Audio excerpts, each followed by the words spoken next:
I wouldn't ever want to punch a person who's within doing some good work, actually. Yeah. Interestingly enough, I might bring up a very controversial figure, but we've just had Andrew Tate accept Islam, someone who is the most Googled person on earth.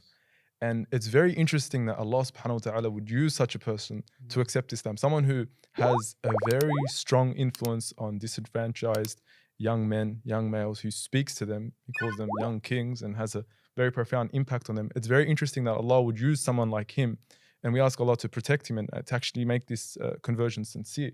What are your thoughts on that? I'll be honest with you, as much as it might sound very strange, but I didn't really know who Andrew Tate was. Obviously, I'm busy in my field and so on.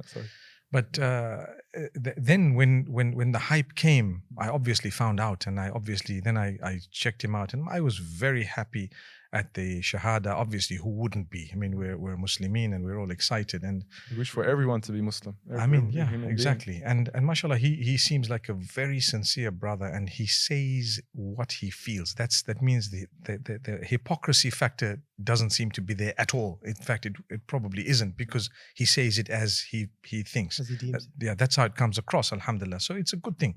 And what I believe Islam would do for a brother like that is amazing.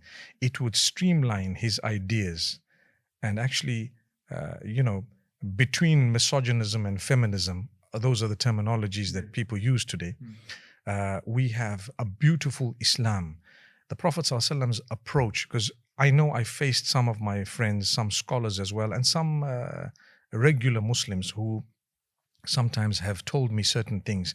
No, Sheikh, you're too soft, and no, Sheikh, you're this and that. And I tell you, it's not that. Islam is a balance. There are times when the Prophet ﷺ was extremely lenient and very forgiving. There were times when he spoiled his family members. There is a balance. It's happened to me where people say, oh, you said this and you said that, but we're calling towards a balance. A man needs to know, and a woman, when to be lenient, when to be a little bit harder, when to be a bit harsh, when to forgive, when to hold things, and so on.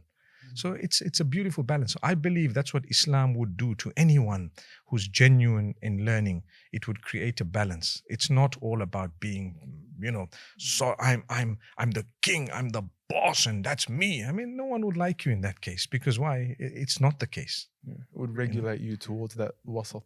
You need the middle path. You are a king, but if only you have a queen. There goes.